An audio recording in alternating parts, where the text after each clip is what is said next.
Hello दोस्तों, मेरे YouTube channel math maker with Faisal पे आपका स्वागत है। मैं इस वीडियो में क्लास 10 का क्वाड्रेटिक पोलिनोमियल्स यानी कि द्विघात बहुपद के कुछ प्रश्न लेकर आया हूं, जिसे हम पहले लंबे मेथड से सॉल्व करेंगे, जैसे एग्जाम में 2 मार्क्स में आते हैं। उसके बाद हम इसको ट्रिक से सॉल्व करेंगे, जो कि सेकेंडों में करेंगे। 2-4 सेकंड में हमारा आंसर आ जाएगा। तो चलिए हम इस वीडियो को बिना देर किए स्टार्ट करते हैं। जैसे कि हमारा फर्स्ट प्रश्न दिया हुआ है 10x² प्लस 15x प्लस 5।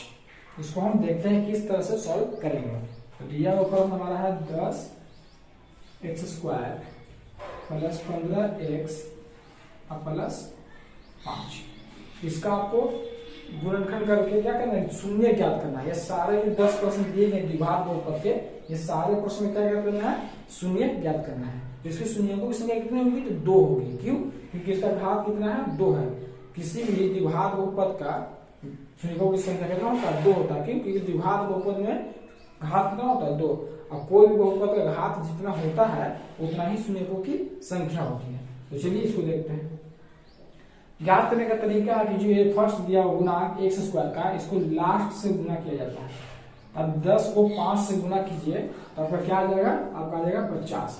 अब आपको सोचना है कि गुना करना कितना चाहिए, 50। तब क्या ऐसे कैसे 50 ला सकते हैं, तो आप ऐसे ला सकते हैं कि 1 का आप 50 बार पढ़िए, क्या आएगा 50। आप ऐसे भी कर सकते हैं 2 का 25 बार पढ़ दीजिए, क्या आएगा आपका 50। चाहे ऐसे भी लिख सकते हैं 5 का आप 10 बार पढ़ दीजिए, 5 50। और बोलिए 25। तो इसके अलावा आपकी संख्या आएगा ये 50। एक चाहे 50 गुना 50 आएगा, या 25 गुना 50 आएगा, फिर 5 कहाँ 50 आएगा। और कोई संख्या से 50 आएगा तो नहीं आएगा। तो यहाँ गुना करने पे 50 आना था। उसके बाद यहाँ पर किस चीज का चिन्ह दिया हुआ, प्लस का, यानी कि जोड़ने पर कितना आना चाहिए, 15 आना चाहिए। तो गुना करने पे 50 और जोड़ने पर कितना आना चाहिए, 15। इसमें किसको हम गुना करें कि 50 आ जाए और किसको जोड़े कि 15 आ जाए। ये लास्ट वाले को देखिए, ये लास्ट वाले को आप गुना कीजिएगा तो 5 10 50 और 5 और 10 को आप जोड़िएगा तो आपका क्या आ जाएगा, 15 आ जाएगा। यानी कि यही आपको यहाँ फॉर्मेट बैठने वाला है। ये दोनों आपको कोई काम का नहीं है, इसका यूज यहाँ पर नहीं होगा, सिर्फ इसका यूज होगा इसका। तो चलिए लिखते हैं 10x² तो 10x² प्लस 15x। तो 15x को मैं लिख सकते हैं 10x प्लस 5x। 5x 10 दिया था, 10x को इसका कर दिया 5 करिए, 10 5 कितना हो जाएगा 15x और प्लस 5 तो प्लस 5। उसके बाद देखिए 10 तो 10 x² लिख सकते हैं, x गुने x। फिर 10x को मैं लिख सकते हैं 10 गुने x गुने 1। क्या किया कि 10x में 1 से गुना कर दिया। 1 से गुना करने कोई फर्क पड़ेगा नहीं पड़ेगा, तो 1 से हमने गुना कर दिया। प्लस तो प्लस, इसको हम मिटा देते हैं। 5x को ऐसे लिख सकते हैं 5 गुने x प्लस इस 5 को हम ऐसे लिख सकते हैं 5 गुने 1, क्योंकि 5 का एक बार पढ़िएगा तो 5 ही आता है। अब यहाँ से आपको कॉमन पार्ट को देखना है कि दोनों में कॉमन कौन कौन है। यहाँ पर देखिए 10x यहाँ भी कॉमन है और 10x यहाँ भी कॉमन है। अब 10x को क्या कर लीजिए, बाहर निकाल लीजिए। यहाँ से 10x निकल जाएगा तो बचेगा x और प्लस यहाँ से 10x निकलेगा बचेगा 1।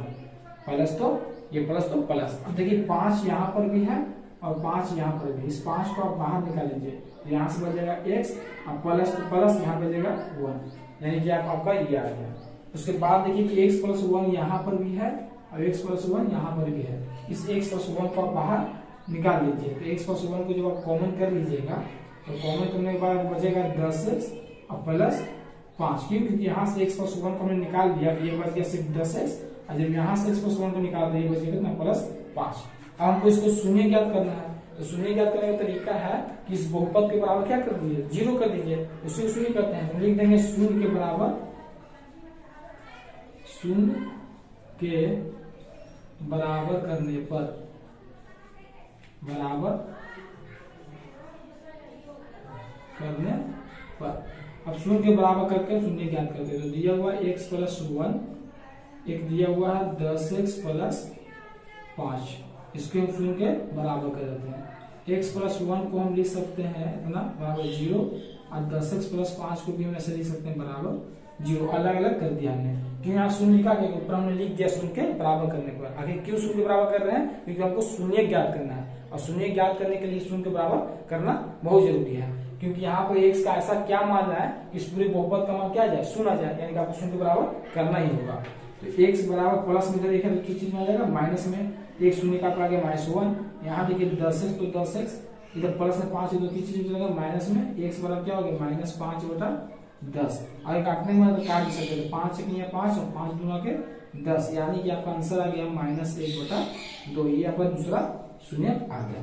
तो कुछ नहीं, तरीका था कि यहाँ से इसमें गुना किया जाता है, और गुना करने पर जो आता है उसके बाद हम देखते हैं कि गुना करने का जो आया या जो का सिंबल जो में बैठ रहा है कि नहीं बैठ रहा है। तो 10 × 5 = 50 और 10 × 5 = 15, यानी 10 और 5 को हमने यूज किया है। ये तो हमारा लंबा मेथड था। अब हम जानेंगे कि ट्रिक से कैसे सॉल्व करते हैं। ऐसे प्रश्न दिखे उसको डायरेक्ट हम कैसे आंसर बता देंगे कि कितना आंसर होगा। ये सारे प्रश्न एकदम सेम इसी कैटेगरी के प्रश्न है, लेकिन यहाँ भी प्लस यहाँ प्लस, और सब गुणांक में x² गुणांक में कुछ ना कुछ कोएफिशिएंट दिया हुआ है, गुणांक दिया हुआ है। तो चलिए इसको हम ट्रिक से देखते हैं। तो कुछ नहीं करना, ये द्विघात बहुपद है, इसके कितने आंसर होंगे, 2 आंसर होंगे। तो जो आपको 2 आंसर होंगे जो इस प्रकार होंगे। पहला आंसर आपको आंख बंद करके -1 लिख देना है, ऐसा बहुपद दिखते ही। और दूसरा जो आंसर आपको लिखना है, ये लास्ट वाले जो लिखा हुआ 5 उसमें माइनस लगाकर ये जो शुरू वाले दिया हुआ है 10 उसको आप नीचे कर दीजिए। शुरू वाले 10 को काट कर दीजिए नीचे, आपको इसको काटना है तो काट दीजिए। 5 में कट गया कितना, -1/2। आपका 2 आंसर आ गया, सुनिए, एक आ गया -1, एक आ गया -1/2। ये सारे प्रश्न में एक शून्य कॉमन है, कौन, -1। सारे प्रश्न में शून्य -1 आएंगे। तो हमने देखा कि इस द्विघात बहुपद का आंसर कैसे -1 और -1/2 आ गया। अब इसको हम ट्रिक से सॉल्व करेंगे। तरीका में क्या बताया कि जो लास्ट में आपको दिया हुआ है उसको निगेटिव साइन के साथ लिखा जाता है, और इस शुरू वाले अंक से क्या कर दिया जाता है, डिवाइड कर दिया जाता है। हमने 10 से क्या कर दिया, डिवाइड कर दिया, तो 5 गुना कट गया -1/2। ये जो -1 आपको दिख रहा है ये सारे सभी में कॉमन होंगे, यानी कि सभी का शून्य में एक शून्य -1 होगा, सभी के शून्य में। जैसे हमको ये शून्य किसका ज्ञात करना है, तो ये देख लीजिए किस टाइप का है कि नहीं है, इस टाइप का। तो डायरेक्ट इसका आंसर लिख सकते हैं, कैसे, क्योंकि एक आंसर तो इसका एक होगा कितना, -1, और जो सेकेंड आंसर होगा उसको इसमें लास्ट वाले में माइनस लगाकर और शुरू वाले से क्या कर देंगे, भाग कर देंगे। ये आपका आंसर हो गया खत्म। अगर इसका आंसर देखना चाहते हैं तो इसका मतलब एक आंसर क्या होगा, -1, और जो आपका दूसरा आंसर होगा उसके यहाँ इस लास्ट वाले में कैसे सिंबल, माइनस का सिंबल लगाकर ये शुरू वाले से क्या कर दें, भाग कर दें। ये आपका दूसरा आंसर हो गया। अगर इस बहुपद की हम बात करते हैं इसमें क्या आंसर होगा, तो एक आंसर तो -1 होगा, फिक्स है क्योंकि इस टाइप से मैच कर रहा है। और दूसरा आंसर क्या होगा, इसमें सिंबल क्या लगा रहे, निगेटिव, और ये शुरू वाले x² गुणांक से क्या करते हैं, भाग कर दे। ये आपका आंसर हो गया। अब देखिए कोई टाइम लग रहा है, कुछ नहीं, सेकेंडरी में हम इसका जवाब दे देते हैं। देखते हैं आंसर, हम बोल रहे हैं क्या आंसर हमारा होगा, लेकिन आपको ये याद करना है इस फॉर्म का रहेगा तब, कैसे, दोनों प्लस होना चाहिए और यहाँ पर कुछ गुणांक में होना चाहिए, तब उसको हम डायरेक्ट आंसर दे सकते हैं। जैसे इसका हमको आंसर देना है तो डायरेक्ट आंसर होगा -1, और दूसरा जो आपका आंसर होगा माइनस लगाकर 5 में ये शुरू वाले आंसर क्या कर देना है, डिवाइड कर देना है। -1 सब में कॉमन होगा, -1 इसका भी एक शून्य होगा, -1 इसका भी एक शून्य होगा, -1 इसका भी एक शून्य होगा, -1 इसका भी एक शून्य होगा, -1 इसका भी एक शून्य होगा, इसका भी शून्य होगा। अब लास्ट जो दूसरा का शून्य की बात करेगा वो डिपेंड करेगा ये वाले पे। इसमें कदम दिया 9 दिया, इसमें माइनस लगा लीजिए 9, और शुरू वाले से क्या कर दीजिए, डिवाइड कर दीजिए, यानी 3 से क्या कर दीजिए, डिवाइड। और कट रहा है तो काट दीजिए, 3 × 9, यानी कि आपको दूसरा शून्य भी आ गया, दूसरा शून्य का आपको -3। इसका देखिए तो दूसरा क्या है, ये लिखेंगे माइनस के साथ तो -2, और ये इससे क्या करना है, डिवाइड कर देना, यानी कि 15, आपको दूसरा शून्य हो गया।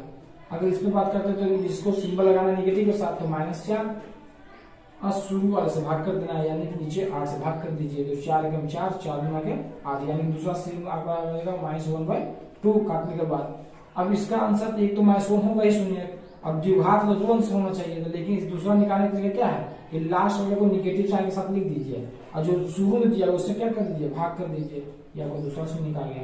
इसमें वही तरीका एक तो लिख दिया मैंने -1, क्योंकि -1 ऐसा टाइप में सभी में एक होगा शून्य, और दूसरा हमको निकालना है, 9 को माइनस साइन के साथ लिख दिया, और शुरू वाले 6 से क्या कर दिया, डिवाइड। अगर काट रहा तो काट के भी लिख सकते हैं, नहीं तो इतना भी हम छोड़ सकते हैं, कोई दिक्कत नहीं है।